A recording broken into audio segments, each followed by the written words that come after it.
1450 AM ESPN and Bo's Man Cave. MJ here. We're talking to our buddy John Garza from DodgersNation.com. Awesome series. Dodgers and Astros kicking off tonight at the Ravine at 7:10. Pregame right here on ESPN at 6:30. How's the afternoon treating you, John? Everything's going well, just preparing for the upcoming series. Like you said, Dodgers are back home after a quick three-game series, which it didn't go as bad as some might have thought it would have. But we're ready for the Astros, in my opinion. Yeah, the Astros, a little bit of a weaker team this year, and they shouldn't really have that much of a problem, especially with Kershaw on the mound for this game one.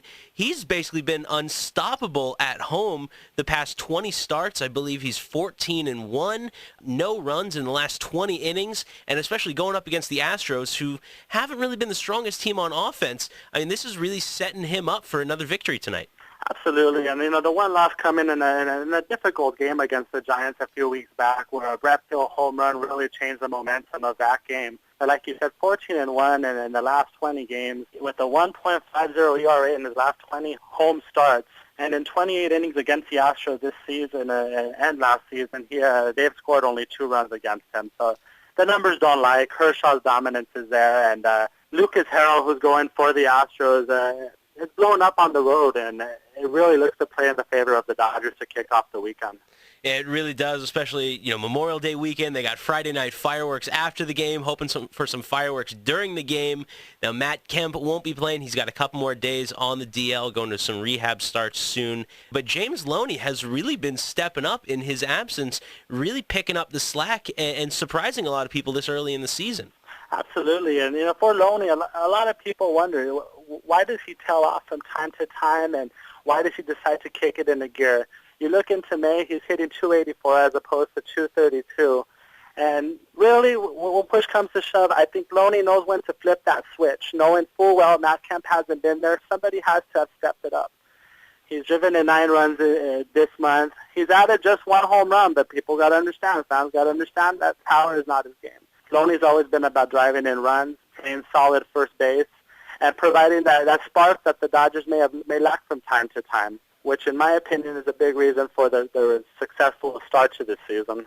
James Loney definitely been stepping up in the past 15 games. I mean, Kemp's on the DL. Basically, everybody's on the DL. Who do we have left that hasn't been on the DL this season that's actually going to contribute or keep contributing? And that's a funny question, because we're talking about that quite often on Dodgers Nation, about how guys like Elian Herrera, they're unknown. Nobody knew who they were, a few weeks ago. Yeah. But they're stepping it up. Scott Van Slyke, Jerry Sands, Justin Sellers. These are guys who were relatively unknown that are playing on a first-place ball club and contributing. Back to Herrera, batting .346.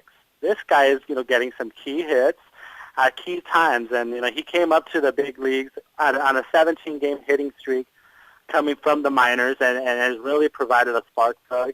And one that the Dodgers have lacked with D. Gordon failing to produce from time to time. When all these guys come back from the DL, is Don Mattingly going to insert these guys immediately? Because they've had great chemistry lately in pulling off this awesome streak with all these guys being injured. Is he just going to throw them right back in and hope that the process continues? Or just let these guys that are currently playing just roll out and hope for the best? I think what he's got to do is he's got to kind of mix it up a little. He has to ease them back into the lineup while still recognizing that it was the supporting cast that lifted your team's spirits, that's lifted your team to a 7-3 record without your superstar, that has guided your team to a 30-14 record, best in the bigs, despite the presence of important players like a Juan Uribe and the Jerry Hairston Jr., and while still showing the youngsters that there is playing time for you. It was yours, you earned it, and we're not going to take it away from you. And you're going to show the rest of the league that the depth of this franchise. John Garza here, 1450 AM ESPN and Bo's Man Cave, writer for DodgersNation.com. Awesome blog for the Dodger Blue all the way through. It's been a great season. Obviously, they're 30-14, I believe, to kick off this first quarter of the season. Don Mattingly's second year with the club. What's been the biggest difference in your eyes, the way the club is this year compared to last year? Easily the morale. I mean, you can tell just having gone to a Dodger game in the last week or so, you can tell the morale, not only with the fans, but also with the personnel on the field and off the field. It's changed. I went to opening day this year, then I went to the first game in which Magic Johnson and Guggenheim Baseball Management took over. And really, it's just a night and day change, and everybody's happy. And when you're happy, it shows on the field. It reflects. It's contagious. And fans are eating it up. Everybody is enjoying themselves, and everybody craves more. I'm pretty sure everybody would agree with me there. Yeah, definitely. And now that Magic and Stan Kasten are jumping on the bandwagon here for the Dodgers, as a fan, as a writer, as somebody who follows baseball and the Dodgers, what do you think these guys actually bring to the club? They bring a will to play every day. I was a little skeptical when I saw Matt Kemp's 8-year extension be handed to him. And myself, have never really been a big fan of the larger contracts, thinking full well that these guys are going to get slapped with the money and slack off, as example, the Albert Pujols in Anaheim. Mm-hmm. Not really working out so well for them. But this hasn't been the case for Matt.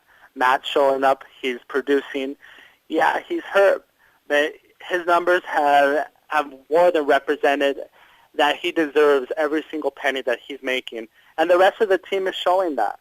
Last season, there was talks of Andre Ethier going to Boston, joining his buddy Dustin Pedroia, playing in the East Coast. This year, he leads the National League in RBIs with 40 RBIs.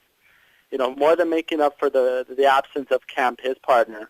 And the rest of the team, they're eating that up alive. They're running with it. So, there's a fire in their eyes, and it even extends over to the pitchers. Chris Capuano, an outstanding free agent signing for the Dodgers. Yeah. 6-1, 2.25 ERA. The numbers don't lie. They're happy. Yeah, I was definitely a little skeptical about the Capuano pickup. I didn't think he would be this big of an impact player for him. But he's just been blowing people away left and right. The guy's been unstoppable. He's like a Clayton Kershaw of 2011 reincarnated almost. Absolutely. And a lot of people look at a name like Capuano and they're frightened. 2 Tommy John surgeries, a pitcher who didn't pitch in the major leagues for 3 seasons, and when he did return, had a record of 15-16. Signs with the Dodgers to replace a fan favorite in Hiroki Kuroda.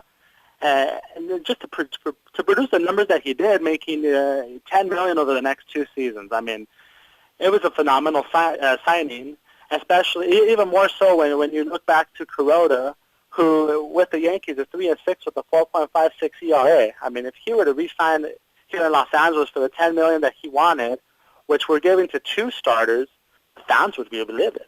Oh, yeah, I know I would be furious if he had that performance with that amount of money here in L.A. Sometimes you just got to let go of the ones that you love the best, like a Mike Piazza back in the day. Sometimes it's just time for those guys to go. Absolutely. And, you're giving the chance to another ball player to resurrect their career. And what better place than Los Angeles? We've had pitchers who were said to be done, come back to L.A., resurrect their career, and finish it on a high note. And given the course of this season, I don't see why the Dodgers can't continue to ride the success of Capuano and even Aaron Harang, who's starting to come around, and ride it into success in the later part of the season. John Garza here, 1450 AM ESPN. Check him out, DodgersNation.com. If there's one weak spot in the Dodger system so far in their lineup a quarter of the way through the season, what is it in your eyes? The infield, easily. While I said earlier, they do have a spark plug in Elian Herrera. I really do like his play a lot. But what about D. Gordon? Justin Sellers, Adam Kennedy. James Zoney does tend to disappear from time to time, and I was really, really happy to see Ivan De Jesus come through the other night in Arizona with 2 clutch at bats. Mm-hmm. One a sacrifice, to get the Dodgers into the ball game, and another a double to win the ball game. Things like that really speak, in my opinion. But when push comes to shove, I feel that with the new ownership, we're definitely going to be very aggressive at the deadline. And I can see the Dodgers aggressively pursuing players to try to bolster that infield. And at the same time, we're starting to see a lot of players get called up from the minor league, and that's going to motivate the current roster to perform. Otherwise, your position's not guaranteed. Just because you're a major league ball player on the Dodgers doesn't mean you're going to see the field. You're going to get surpassed if you're not performing. I agree. Just because you got the contract doesn't mean you're guaranteed to get playing time every day. It really depends on what you throw down on the field every day. That's the part that matters. John, as we wrap up here, we're all big fans of hockey. We're all big Kings fans here on the show. We're stoked that they're going to the Stanley Cup next week, playing either the Rangers or the Devils. There was a report that came out yesterday that Stan Kasdan wants the NHL Winter Classic to come to Dodger Stadium here in January at some point around New Year's. Are you a fan of that idea? Could you see hockey working in Southern California in Dodger Stadium for an event like that? I'm a big fan of it. To say that hockey is not a big sport in Los Angeles would be an absolute lie. You look around Los Angeles right now, and there's Kings fever all over the place. Everybody is just absolutely supporting the Kings, and I love it. They deserve it. They've played so well. An 8 seed to knock off the first 3 seeds of the NHL Western Conference. Unbelievable. Undefeated on the road. So, it's going to start here with the Stanley Cup Finals, which, in my opinion, the Rangers or Devils, I think they can take it regardless, maybe a 5-6 game series. Yeah. And extending over into next year, what better way to build on Kings hype than bringing the Winter Classic, a game that will be on a national stage, and show off beautiful Southern California.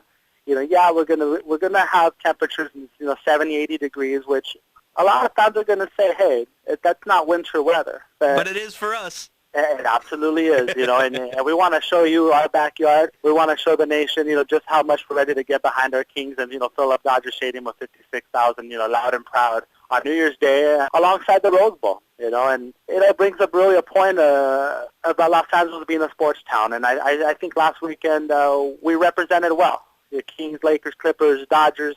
LA is a very big sports town ready to cheer loud and proud, and our teams are not disappointing. By bringing the Winter Classic over to Dodger Stadium, it's a great idea, and it can only result in positive things for both the Kings and the Dodgers, in my opinion. I love the idea. I'm really excited for it if we can make it happen here. Gary Bettman, if you're listening to me, let's get this going, buddy. Let's make this happen. Hopefully he hears us over in New York. John Garza, DodgersNation.com. Check him out there. He'll be doing previews of the upcoming games. Dodgers and Astros, Game 1 tonight. Pre-game right here on 1450 AM ESPN at 6:30. It is Clayton Kershaw on the bump for the Dodgers. Stellar performance so far this season. Hopefully they can, let's just go big and say sweep the series, right? I agree. I don't see any reason why they can't. The tough point that they may have is tomorrow with Chad Billingsley being a little inconsistent and Bud Norris going for Houston, who has had an absolutely fantastic May. But it's the Dodgers. They're 19-4 at home. They've been unbeatable. I don't see why they couldn't sweep. Well, let's get the brooms out now. Let's get the good vibes going. And hopefully come Memorial Day, Monday, Tuesday, we'll be talking about a solid Dodgers sweep of the Astros. John Garza, DodgersNation.com. Thanks for jumping on the show, buddy. Appreciate the time. Thank you. Thank you for having me. Always a pleasure.